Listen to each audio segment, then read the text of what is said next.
nous allons vous expliquer comment préparer une burette pour un dosage. Donc, dans un premier temps, nous avons ici la burette qui est remplie d'eau distillée, donc prête à l'emploi. Soit elle est remplie, soit elle est sèche et propre. Donc dans ce cas-là, elle est remplie d'eau distillée et nous avons vidé l'eau distillée, ce qui va permettre de préparer la burette pour un deuxième rinçage qui se fera cette fois-ci avec la solution que nous allons mettre dans la burette, c'est-à-dire la solution titrante. Donc nous allons maintenant rincer avec 2 fois 10 ml de solution titrante que nous avons mis dans un bécher. Donc ici il y a 2 fois 10 ml et nous allons rincer 2 fois la burette avec les 10 ml de solution titrante, 2 fois 10. On rince avec la solution titrante, voilà, ici on fait bien couler la solution titrante le long des parois. Et surtout, donc c'est ce que nous allons voir en bas de la burette, on laisse le robinet ouvert. Donc on fait ça avec une fois avec 10 ml et on recommence avec 10 autres millilitres de la solution titrante. On va maintenant remplir la burette avec le réactif titrant que l'on met dans un bécher. Voilà ici. Et donc on va remplir la burette. Donc on pose le réactif titrant.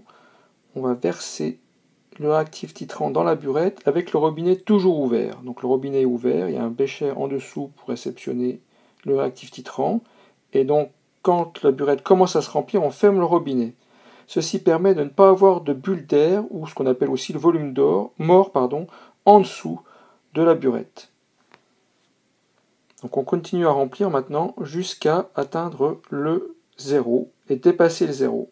C'est ce qu'on va voir dans la partie suivante. Je reviens sur le volume mort. Donc j'ai placé ici une photo ici sur laquelle on voit que la burette a été mal remplie. Vous pouvez deviner ici, donc je vais le faire en rouge ici. On voit ici qu'on a une sorte de bulle d'air là, ici, donc qui correspond à ce volume mort et ce qu'il faut absolument éviter. Terminé de remplir la burette, nous allons dépasser le 0. Donc on s'arrête au-dessus du 0 et nous allons vider le réactif titrant jusqu'à ce qu'on atteigne le 0. Donc vous voyez derrière vous avez un trait bleu. Et ce trait bleu donc, est déformé par le ménisque et fait une forme de flèche. Donc on va s'arranger pour que la flèche ici soit au niveau du 0. Voilà, donc on va zoomer ici. Donc vous voyez ici la flèche au niveau du 0. Alors il y a deux possibilités en fait. Vous pouvez soit avoir la flèche du trait bleu au niveau du 0, soit le bas du ménisque au niveau du 0.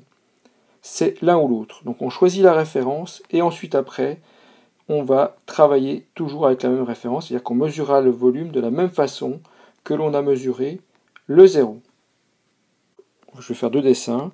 Le premier, donc je vais représenter à main levée les bords de la burette, le 0 ici, et donc là, soit donc le bas du ménisque, voilà, comme ça, qui donc va correspondre au 0, ou autre possibilité, donc je vais faire de l'autre côté. Alors voilà, attendez, voilà. Comme ça, ce sera mieux. Donc ici, le 0, la burette, le 0, le trait qui est derrière, et le trait qui est derrière va être déformé par le ménisque et va faire une pointe. Donc la pointe, le bout de la pointe devra correspondre au 0.